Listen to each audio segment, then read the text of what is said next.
समझा दूं? चलो देखो बोर्ड पे साझेदारों के पूंजी खाते रखने की विधियां।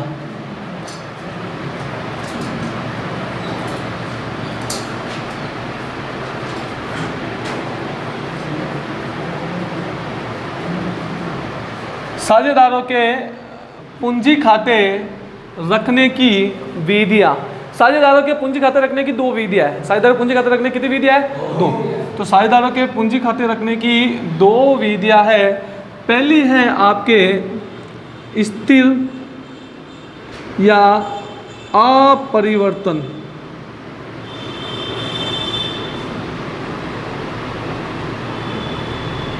अपरिवर्तनशील पूंजी खाता विधि। स्थिर या अपरिवर्तनशील पूंजी खाता विधि और दूसरी है आपकी परिवर्तनशील पूंजी खाता विधि। दोनों बातें समझ में आई? स्थिर पूंजी खाता विधि, परिवर्तनशील। स्थिर याद रखो, अपरिवर्तन याद नहीं। स्थिर पूंजी खाता विधि, परिवर्तनशील पूंजी खाता विधि। चलो, स्थिर पूंजी खाता विधि है जिसको अपन बोलते हैं fixed capital method. Fixed capital account method. अब इस स्थिर पूंजी खाता विधि को वापस दो भागों में बांटा जाता है। स्थिर पूंजी खाता विधि में दो खाते खोले जाते हैं। स्थिर पूंजी खाता विधि में कितने खाते खोले जाते हैं? दो खाते खोले जाते हैं।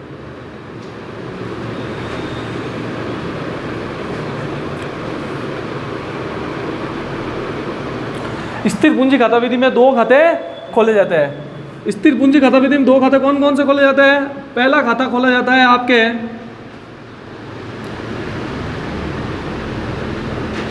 साझेदारों के पूंजी खाते और दूसरा होता है साझेदारों के चालू खाते।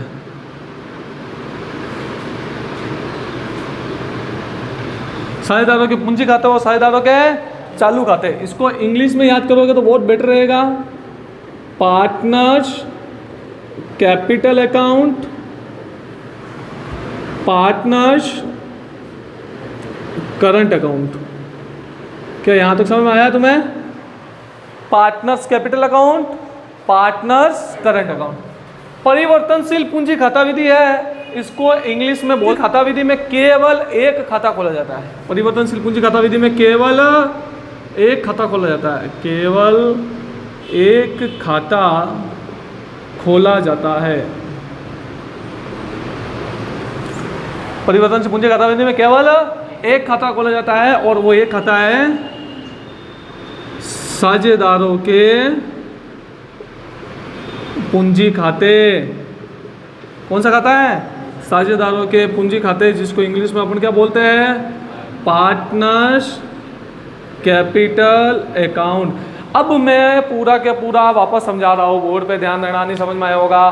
साझेदारों के पूंजी खाते रखने की विधियां। साझेदारों के पूंजी खाते रखने की दो विधियां है। पहली स्थिर पूंजी खाता विधि, दूसरी परिवर्तनशील पूंजी खाता विधि। स्थिर पूंजी खाता विधि है, स्थिर पूंजी खाता विधि है, इसके दो खाते खोले जाते हैं। कितने खाते खोले जाते हैं? दो।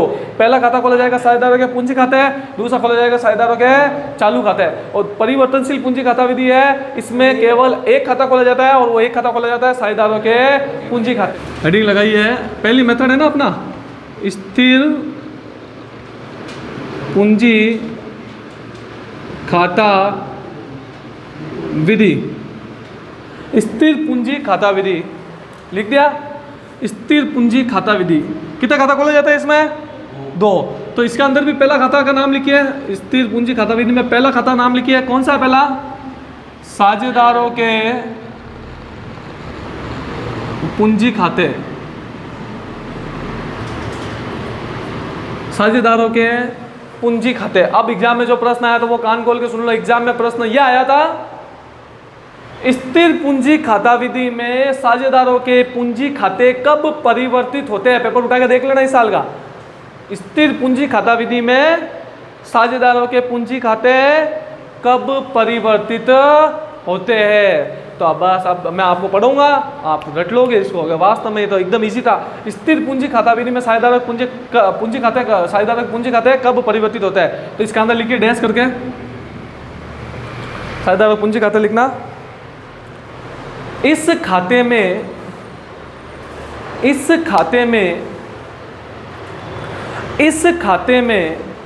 केवल पूंजी संबंधित लेन देन लिखे जाते हैं। इस खाते में केवल पूंजी संबंधित लेन देन लिखे जाते हैं।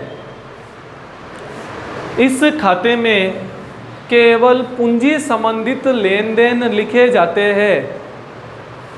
इस खाते में केवल पूंजी संबंधित लेन देन लिखे जाते हैं। यह खाता तब परिवर्तित होता है, यह खाता तब परिवर्तित होता है, यह खाता तब परिवर्तित होता है जब या तो, यह खाता तब परिवर्तित होता है जब या तो साझेदार द्वारा, जब या तो साझेदार द्वारा नकद राशि लाई जाए या साझेदार द्वारा नकद राशि निकाली जाए।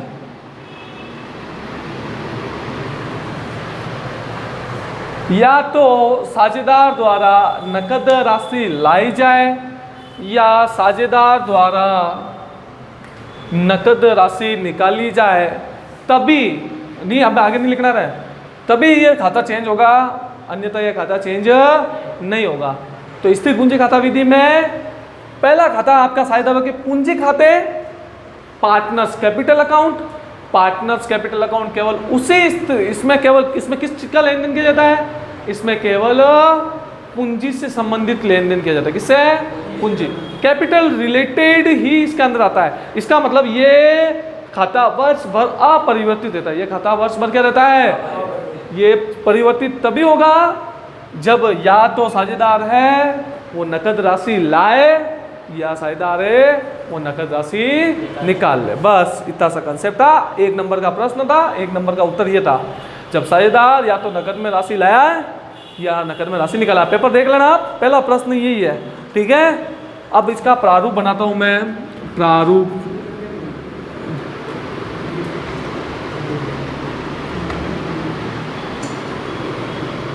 पहले देख लेना एक बार प्रारूप इसका।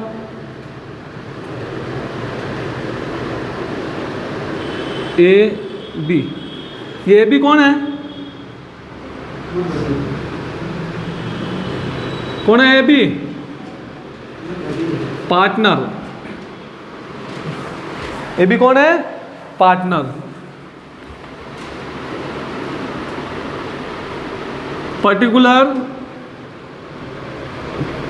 पर्टिकुलर चलिए,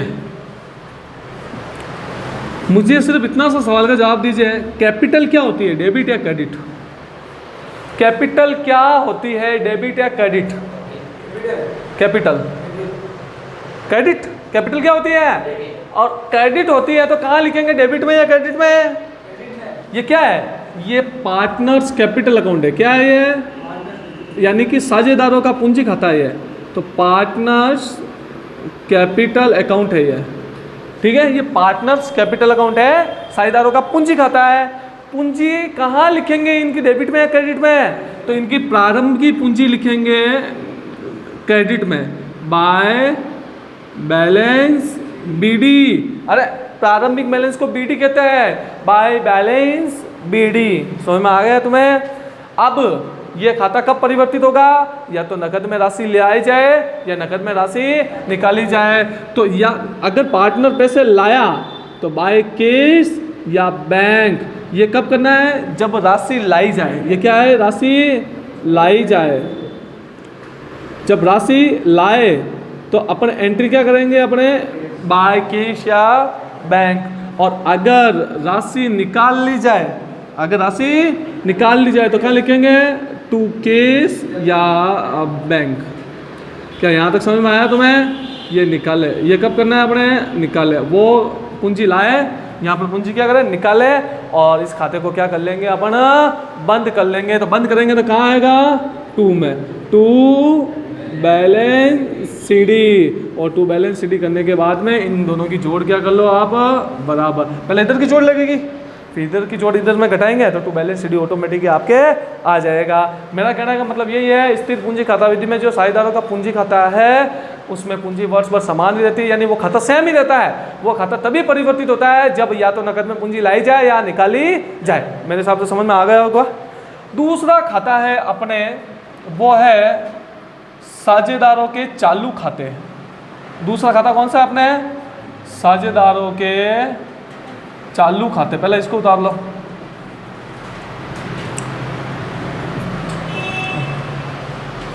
साझेदारों के चालू खाते, इसको इंग्लिश में बोलते हैं हम पार्टनर्स करंट अकाउंट। साझेदारों के चालू खाते, partners current account. Partners current account में लिखिए इस खाते में, पार्टनर्स करंट अकाउंट में लिखिए इस खाते में, पार्टनर्स करंट अकाउंट में लिखिए इस खाते में साझेदारों के पूंजी के अतिरिक्त, इस खाते में साझेदारों के पूंजी के अतिरिक्त, इस खाते में साझेदारों के पूंजी के अतिरिक्त, इस खाते में साझेदारों की पूंजी के अतिरिक्त अन्य सभी, इस खाते में साझेदारों के पूंजी के अतिरिक्त अन्य सभी लेन देनों का लेखा किया जाता है। इस खाते में साझेदारों के पूंजी के अतिरिक्त, इस खाते में साझेदारों के पूंजी के अतिरिक्त अन्य सभी लेन देनों का लेखा किया जाता है। पूंजी के अतिरिक्त अन्य सभी लेन देनों का लेखा किया जाता है। तो मेरे हिसाब से आपको समझ में आ गई होगी।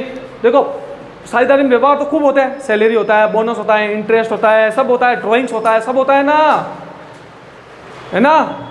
पूंजी लाई जाती है, निकाली जाती है। केवल पूंजी संबंधी मद है तो पार्टनर्स कैपिटल में, पूंजी के अतिरिक्त मद है तो पार्टनर्स करंट में। बोलो बात समझ में आएगी नहीं? पूंजी संबंधी मद है पार्टनर्स कैपिटल में, पूंजी के अतिरिक्त है तो पार्टनर्स करंट में। तो देखिए पार्टनर्स करंट अकाउंट का एक प्रारूप बना देता हूँ, समझ में आ जाएगा आपको। ये लीजिए पार्टनर्स करंट अकाउंट का प्रारूप, पार्टनर्स करंट अकाउंट। अब पार्टनर्स करंट अकाउंट का प्रारूप देखते हैं। ये लीजिए भी पार्टनर्स करंट अकाउंट का प्रारूप।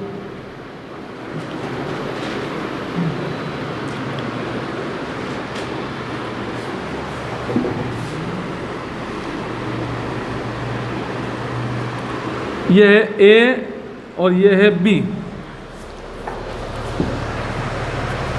यहाँ पर भी, यहाँ पर ए और यहाँ पर बी।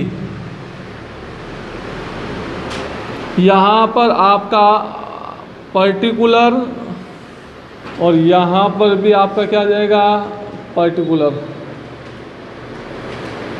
सबसे पहले काम अपना क्या होगा बोलिए, बैलेंस।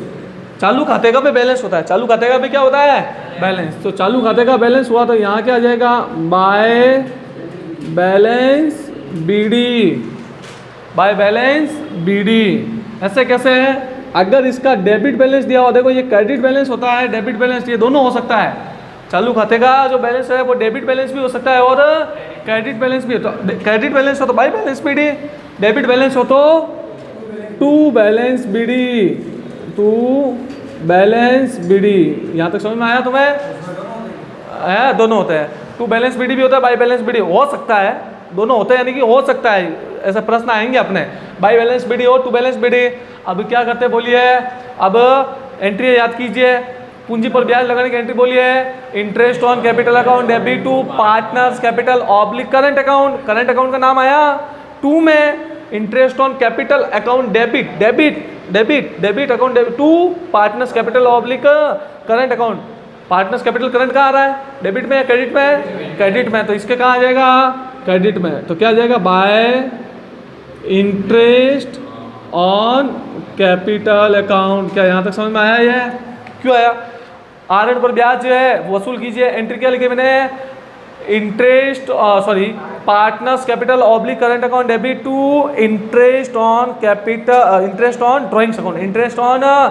तो मुझे बताइए पार्टनर्स कैपिटल करंट क्या हुआ, डेबिट है क्रेडिट, डेबिट हुआ, तो डेबिट हुआ तो उसके भी कहाँ आएगा, डेबिट में। क्या जाएगा, to interest on drawings, to interest on drawings. क्या यहाँ तक समझ में आया तुम्हें, समझ में आया यहाँ तक? आगे साझेदारों को क्या दिया तुमने, सैलरी बोनस कमीशन दिया, बाय सैलरी बोनस या कमीशन अकाउंट। क्या यहाँ तक समझ में आया तुम्हें? सैलरी क्या दिया, पार्टनर्स को सैलरी बोनस और कमीशन दिया। अगर ऐसा नहीं समझ में आवा है तो पीएनएल एप्रोप्रिएशन को याद कीजिए। पीएनएल एप्रोप्रिएशन में ये सब कहाँ आ रहे थे, 2 में आ रहे थे। कहाँ आ रहे थे, ये कहाँ आ रहा था, बाय में। ठीक है, थोड़ा बहुत इतना दिमाग लॉजिक लगाना थोड़ा सा। चलिए आगे चले अपन, चले आगे। अब पीएनएल एप्रोप्रिएशन में प्रॉफिट हो गया, पीएनएल एप्रोप्रिएशन में क्या हुआ, प्रॉफिट। तो पीएनएल एप्रोप्रिएशन प्रॉफिट हुआ तो अपन ने लिखा था PNL appropriation account debit to partners capital oblique current, वो लिखा था 2 में आया था, उसके 2 में। तो उसके 2 में आया तो इसके कहाँ आ जाएगा, बाय में। तो बाय में क्या लिखूँ मैं, by PNL appropriation account. Partners capital तो खुद है, तो क्या हो जाएगा, टू पीएनएल एप्रोप्रिएशन अकाउंट। और ये क्या किसके लिए की आपने एंट्री, है प्रॉफिट या लॉस के लिए, ये प्रॉफिट के लिए की। किसके लिए की, प्रॉफिट के लिए। बात समझ में आई? और लॉस सही थे, अपने एंट्री क्या की थी, अपने एंट्री की थी partners capital oblique current account debit to PNL appropriation account, to PNL appropriation account. तो कहाँ आ जाएगी इसके, 2 में। तो क्या लिख दूं मैं, to PNL appropriation account, to PNL appropriation account. और ये क्या हो जाएगा अपने, क्या ये, लॉस। ठीक है, ठीक है। अब खाते को बंद करेंगे, तो खाते बंद कैसे करेंगे बताइए, इधर की जोड़ की ज़्यादा, उधर की जोड़ की कम। तो क्या लिख दूंगा मैं, टू बैलेंस सीडी। ऐसे कैसे, इधर की जोड़ की तो ज़्यादा, उधर की जोड़ की तो कम। तो क्या लिख दूंगा मैं, बाय बैलेंस सीडी। मेरे हिसाब से समझ में आ गया होगा।